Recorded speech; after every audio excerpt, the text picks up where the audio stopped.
Hello friends, मैं गौरव पांडे आज फिर इंडस्ट्रियल नॉलेज नाम के चैनल के माध्यम से आपके सामने आया हूँ। आज मैं आपको बताऊंगा कुछ daily use terminology in industry. Total आज मैं 7 टॉपिक को कवर करूंगा। इसका केवल ये बेसिक है, इसके डीप में मैं आगे अपने वीडियोस में बताता रहूँगा। इंडस्ट्रियल नॉलेज चैनल वो चैनल है जो इंडस्ट्री से मिले हुए नॉलेज को आपके साथ शेयर करता है और आपके द्वारा किए गए कमेंटों को ध्यान में रखते हुए अपना नया वीडियो बनाता है। तो आइए हम शुरू करते हैं आज अपना basic terminology use in industry. तो देखिए, इंडेक्स है, आज मैं कवर करूंगा क्या, kaizen, 5S, 3M, 3G, poka yoke, PPM और वाई एनालिसिस को आज हम कवर करेंगे। तो आइए एक बार 1 बाय 1 स्टार्ट करते हैं। काइजन, बेसिकली काइजन क्या था, एक जापानीज टर्म है जिसका अगर हिंदी में इंग्लिश में अगर ट्रांसलेट करें तो उसका मतलब आता है कॉन्टिन्यूअस इम्प्रूवमेंट और change to become a good. ये एक ऑनगोइंग प्रोसेस होता है, कल्चर है जो हर ऑर्गेनाइजेशन में होता है। इसका पर्पस क्या है, is aimed at producing more and more value with less and less waste, attending better working environment and developing stable process by the standardization। क्या हुआ इसका मतलब, जैसे कि मान लीजिए कि एक कोई इंडस्ट्री बन चुकी है, उसमें सेटअप लग चुका है, अब हम उसमें थोड़ा थोड़ा इम्प्रूवमेंट करना चाहते हैं जो कि जिसमें इनपुट हमारा बहुत कम हो बट आउटपुट जो निकले वो ज़्यादा हो। तो उसमें हम क्या करते हैं, काइजन करते हैं। मैं यहाँ पे आपको एक काइजन सीट का एग्जांपल दिखाऊंगा। देखिए, ये जो काइजन सीट होती है ये ऑर्गेनाइजेशन टू ऑर्गेनाइजेशन वेरी करती है, हर जगह ये अलग अलग होती है। देखिए, ये काइजन क्या था, ये काइजन था कि कोई पार्ट था जिसकी ट्रिम एक्सेस जाती थी, उसको हमें रोकना था। तो देखिए, इसमें पहले तो हमें डिसाइड करना होता है कि हमें क्या करना है, वो उससे हमें क्या फ़ायदा मिलेगा, प्रोडक्टिविटी में फ़ायदा मिलेगा, क्वालिटी में फ़ायदा मिलेगा, कॉस्ट में फ़ायदा मिलेगा। देखिए, ये जो कर्सर जा रहा है यहाँ पर, ये 7 टॉपिक्स हैं, कैटेगरीज हैं। इसमें जहाँ पे आता है वहाँ पे हमें जो है टिक करना होता है। ये पार्ट का नेम, लोकेशन और डेट पे आता है। बिफोर काइजन का हम फोटो ले लेते हैं कि बिफोर में ये कंडीशन थी, इसमें कोई प्रोविज़न नहीं है कि एक्सेस स्ट्रीम को हम रोक सकें। ये हमने एक ऑपरेशन में पिन ऐड कर दी। देखिए, देख रहे हैं, रेड कलर का मतलब है कि यहाँ कुछ नहीं है, ग्रीन का मतलब यहाँ पर ऐड कर दिया है कि एक्सेस स्ट्रीम को OP30 के पार्ट अगर ज़्यादा आएगा, OP30 का पार्ट OP40 में फिट ही नहीं हो पाएगा। इस तरह से हमने ये कर दिया है। अच्छा, इसमें इसको करने के बाद एक चीज़ और होती है, ये अप्रूव होता है। सब कुछ होने के बाद क्या होता है, एक स्कोप एंड प्लान यानी हॉरिजॉन्टल डिप्लॉयमेंट होता है। कि अब ये एक वर्ड आ गया कि हॉरिजॉन्टल डिप्लॉयमेंट क्या होता है।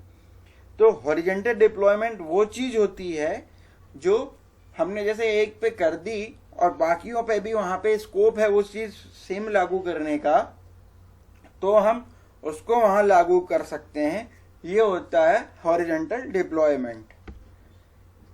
अब हम आते हैं 5S। 5S क्या है, 5S एक सिस्टम है, ऑर्गेनाइजेशन स्पेस और अपने वर्क प्लेस को इफेक्टिवली, इफिशिएंटली और सेफ्टली बनाना।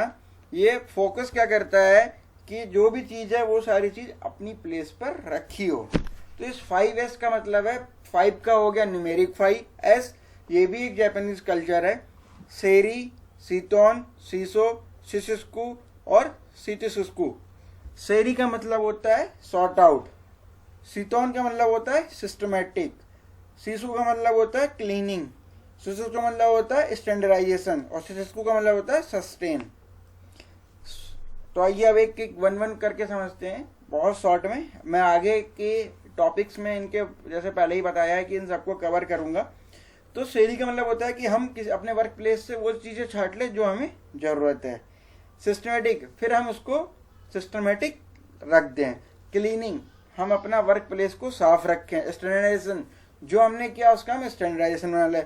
सस्टेन, जो हमने एक बार कर दिया उसको मेंटेन रखें। ये होता है 5S।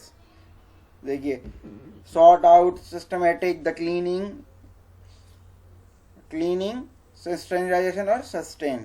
ठीक है जी, ये होता है। कहीं कहीं पे क्लीनिंग है, साइन भी बोलते हैं इसको। अब आते हैं 3M में। मैं यहाँ पे 3M में 2 3M बताऊंगा। एक वो 3M बताऊंगा जो इन जनरल है, जो आप कहीं पे भी किसी से भी पूछोगे तो वो 3M बताता है। तो पहले हम उसके बारे में जान लेते हैं। 3M जापानीज कॉन्सेप्ट है जो सॉफ्ट फ्लोर के इम्प्रूवमेंट में आता है। मुदा, मुरी, मुरा। मुदा का मतलब होता है वेस्ट। देखिए, जो मुदा, मुरी, मुरा है, ये सब जापानीज वर्ड है। मुदा का मतलब होता है वेस्ट, मुरी का मतलब होता है स्ट्रेन, और मुरा का मतलब होता है इम्बैलेंस। तो 5S को मेंटेन करने के लिए और कॉस्ट रिडक्शन को करने के लिए हम 3M का यूज करते हैं अपने सॉफ्ट फ्लोर में। मुदा क्या होता है? मुदा स्टैंड करता है नॉन वैल्यूएबल एडेड एक्टिविटीज, जो नॉन वैल्यूएबल है, जिससे करने से हमारे काम में कोई फर्क नहीं आता, कोई इम्पैक्ट नहीं आता, उसको हमें हटा देना चाहिए, नहीं करना चाहिए। ये होता है मुदा। मुरी क्या कहता है? Muri stand for any activity that exceeds except capacity, की कैपेसिटी से ज्यादा काम करवाता है, वो होता है मुरी। मुरा क्या होता है? For activity content insecure ineffective, मतलब हम किसी का काम का यूटिलाइजेशन ही नहीं कर पा रहे, तो वो होता है मुरा। तो इन तीनों चीजों मुदा, मुरी, मुरा का यूज करके हम अपने डेली लाइफ में, डेली प्रोफेशनल लाइफ पर और बेटर बनाने के लिए हम इसका यूज करते हैं। अब जो मैं अपना आपको नया 3M बताऊंगा, ये भी एक जापानीज कॉन्सेप्ट है और ये आपको कहीं नहीं मिलेगा। ये production improve during the development. जब डेवलपमेंट होता है उस टाइम में ये 3M होता है। 3M क्या होता है? मिस, सेट, मिस और मिक्सिंग। तो जब कोई लाइन लग रही होती है तो इसमें जब भी हम लाइन को लगाते हैं तो उस समय 3 चीजें को ध्यान रखते हैं कि मिस सेट ना हो, पार्ट जिग में गलत तरह से ना लग जाए, यानी कि घूम के ना लग जाए या हल्का सा शिफ्ट ना लग जाए, उसे कहते हैं मिस सेट। मिस क्या होता है? पार्ट मिस या नट मिस। मिक्सिंग मतलब इसका कि वो चीज मिस ना हो जाए। मिक्सिंग क्या होता है? कि आर का पार्ट एल में ना लग जाए या किसी दूसरे मॉडल में जो पार्ट लगता है वो पार्ट ना मिल जाए। ये होता है मिक्सिंग का। तो इसका हम यूज क्या करते हैं? देखिए, जब क्या होता है लाइन लगती तो पोकायोका होता है। पोकायोका मैं आगे आपको बताऊंगा पोकायोका का। तो उस समय जब हम पोकायोका की स्टडी करते हैं, जब हम अपनी लाइन की स्टडी करते हैं, तो इस 3M को अपने ध्यान में रखते हुए करते हैं कि भाई जो हमारा लाइन लग गई है उसमें कोई चीज रॉन्ग सेट तो नहीं हो रही है, वो पार्ट मिस या नट वो पार्ट या वो नट तो मिस नहीं हो रहा है, वो मिक्सिंग तो नहीं हो सकती। इन सबको ध्यान में रखते हुए हम डिजाइन करते हैं। ड्यूरिंग डेवलपमेंट हम करते हैं, इसका यूज करते हैं ताकि SOP से ही हमें 0 डिफेक्ट मिले। अब आते हैं 3G से। सबने सुना होगा 3G करो, 3G करो। 3G क्या होता है कि जब कोई एबनॉर्मल, अच्छा कब सुना है ये 3G हमने? जब कोई एबनॉर्मलिटी आ जाती तो कहते हैं 3G किया आपने। तो उस 3G का यूज हम करते हैं कि जो कंसर्न मेंबर होता है वो एक्चुअली जाता है उस प्लेस पर जहां पर प्रॉब्लम हुई होती है, फिर वो एक्चुअल थिंग को देखता है, रियलिस्टिक एक्शन को सॉल्व करने के लिए रियलिस्टिक एक्शन लेता है उस प्रॉब्लम को सॉल्व करने के लिए। तो देखिए, हर चीज के बाद भी इसमें भी जो 3 है वो न्यूमेरिक है और G है वो 3G है। तो G से क्या है? पहला है गेम्बा, गिम्बस्सू, गेंजिस्सू। तो गेम्बा मतलब एक्चुअल प्लेस में जाओ, एक्चुअल थिंग देखो और एक्चुअली करके देखो। ठीक है जी, ये होता है 3G। अब आते हैं पोकायोका। पोकायोके क्या होता है? अगर हम हिंदी में बोलें तो गलती से भी गलती ना हो ऐसी चीज को हम poka yoke. Poka yoke is a quality management concept deployment by a manufacturing engineer named Shigeo Shingo to prevent human errors for occurring in a production line. Production line में ह्यूमन एरर को खत्म करने के लिए इन इंजीनियर ने पोकायोके की खोज करी थी। इसका ये 2 जापानीज वर्ड से मिला है, जिसका मतलब होता है to avoid interrupted error. Poka yoke sometimes referred to English by some people as a fool proofing के लिए भी हम इसको यूज करते हैं। इसका मेन एब्जेक्टिव क्या होता है कि 0 डिफेक्ट हमारे आए। तो पोकायोका का एक एग्जांपल भी मैंने आपको यहाँ पे दिखाता हूँ क्या है। देखिए, ये एक पोकायोका है। देखिए ये जो रेड दिखा रहे हैं, रेड वाले में यहाँ पर देखिए रेड और इधर क्या है देखेंगे तो एक ये सेंसर का डिफरेंस हमें दिख रहा है।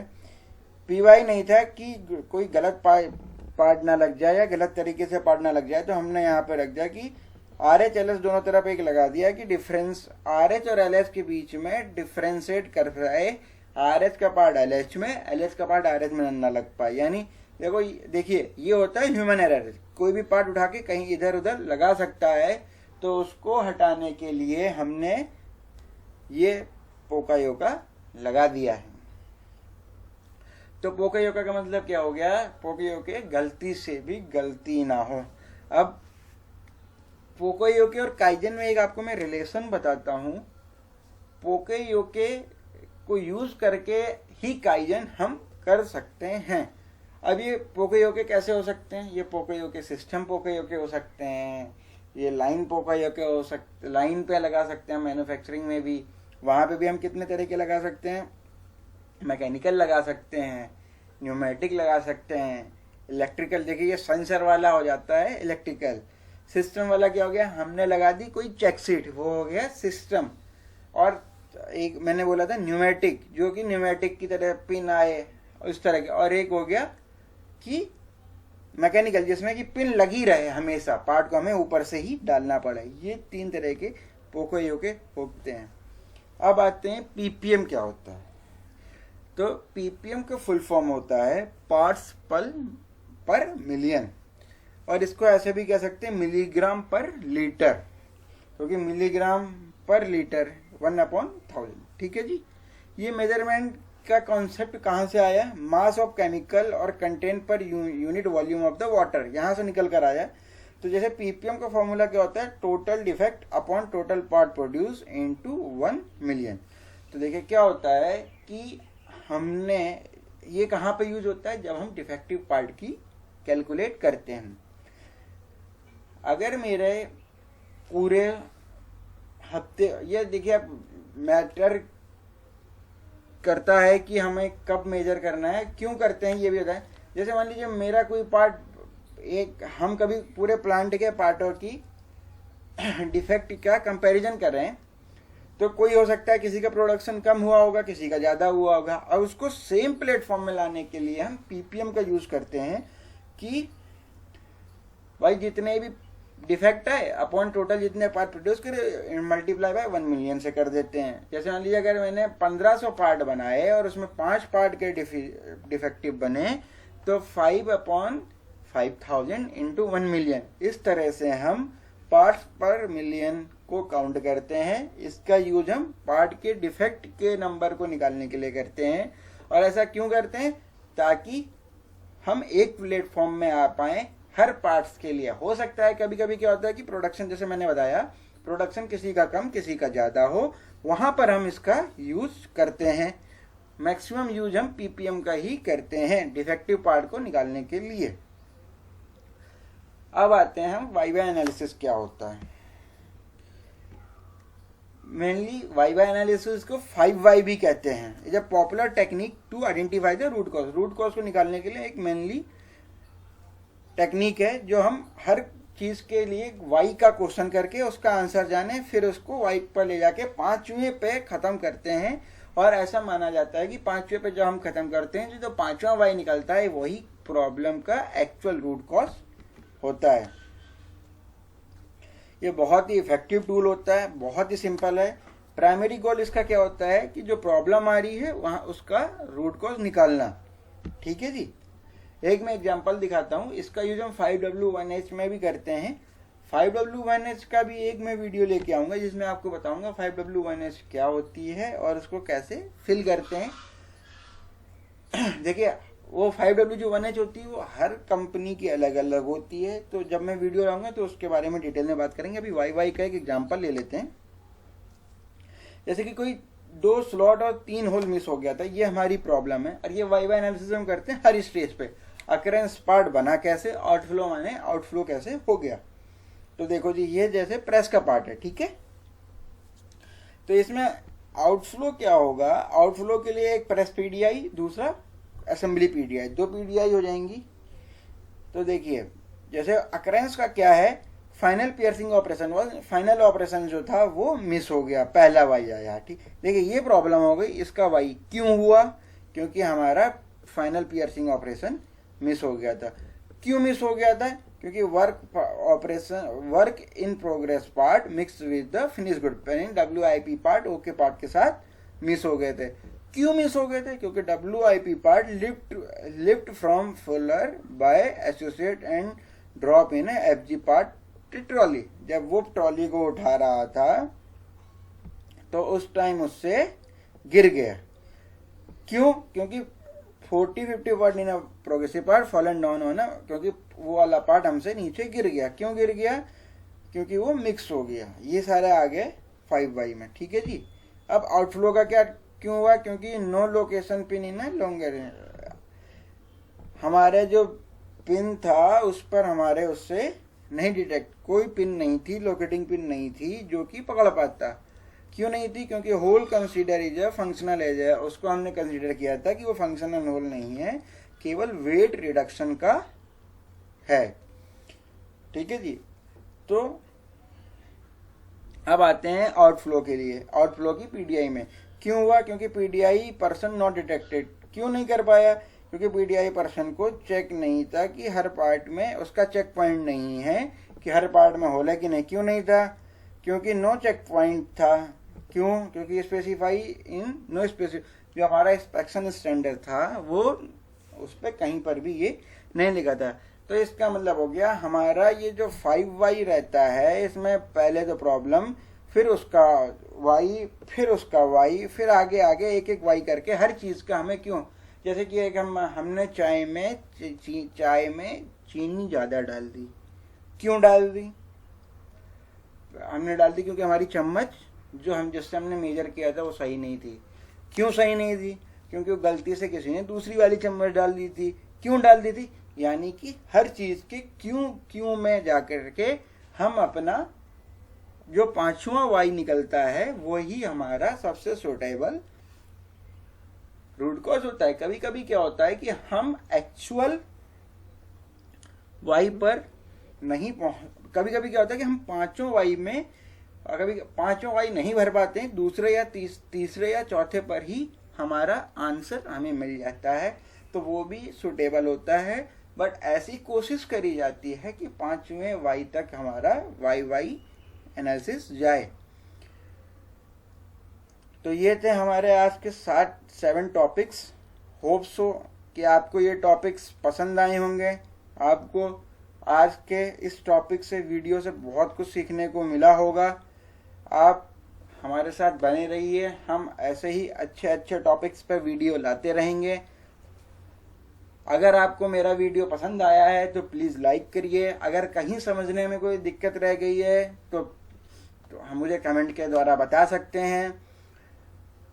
अगर आपको पसंद आता है तो अपने फ्रेंड्स के साथ भी शेयर करिए, क्योंकि पढ़ेगा इंडिया तभी बढ़ेगा इंडिया। अपने सारे ज्ञान को अपने तक सीमित ना रखिए। और अगर अभी तक आपने मेरे चैनल को सब्सक्राइब नहीं किया है तो प्लीज़ ज़्यादा से ज़्यादा सब्सक्राइब कीजिए और बेल आइकन को प्रेस करिए, ताकि आपको मेरे आने वाले वीडियोस के बारे में पता चलता रहे। So thank you, keep watching industrial knowledge channel.